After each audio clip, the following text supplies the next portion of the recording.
السلام علیکم ورحمۃ اللہ وبرکاتہ۔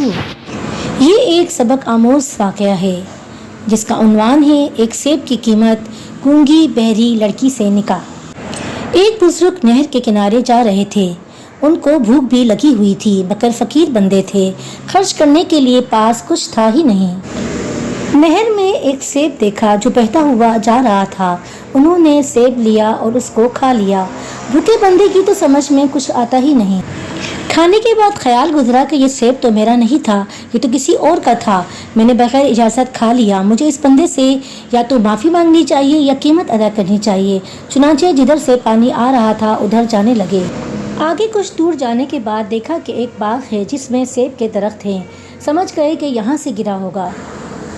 باغ کے مالک سے ملے اور کہا کہ میں نے آپ کے درخت کا سیب کھا لیا ہے، لہٰذا یا تو معاف کر دیں یا قیمت لے لیں۔ اس نے کہا معاف تو میں کرتا ہی نہیں، ہاں قیمت ادا کر دو۔ کہنے لگے جو بھی قیمت ہوگی مزدوری کر کے دے دوں گا۔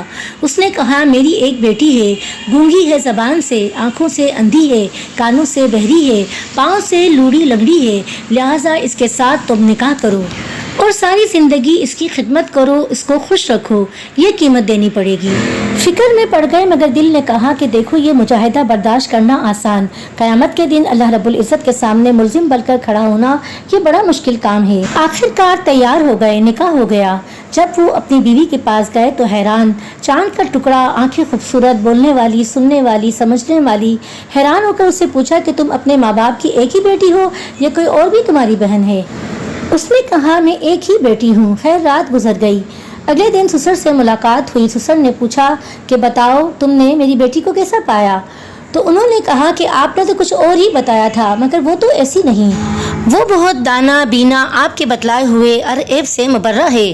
انہوں نے فرمایا ہاں یہ میری بیٹی ظاہری حسن و جمال بھی رکھتی تھی اور باطنی اعتبار سے حدیث کی عاملہ اور قرآن کی حافظہ ہے۔ میں چاہتا تھا کہ اس کے لیے کوئی ایسا خاوند ڈھونڈوں کہ جس کے دل میں اللہ کا خوف ہو، کیونکہ جس کے دل میں خوف خدا نہ ہو وہ بیوی کے حقوق ادا نہیں کر سکتا۔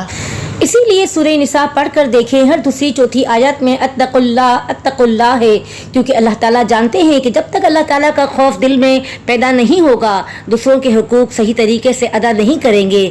تو میں چاہتا تھا کہ کوئی ایسا بندہ ملے۔ جب تم نے ایک سیب کی وجہ سے معافی مانگی تو میں نے کہا اس کے دل میں خوف خدا ہے، اسی لیے میں نے اپنی بیٹی کے لیے تمہیں خاوند کے طور پر تجویز کیا۔ دونوں میاں بیوی ساتھ رہنے لگے۔ اللہ رب العزت نے انہیں ایک بیٹا دیا جس کا نام انہوں نے نعمان رکھا۔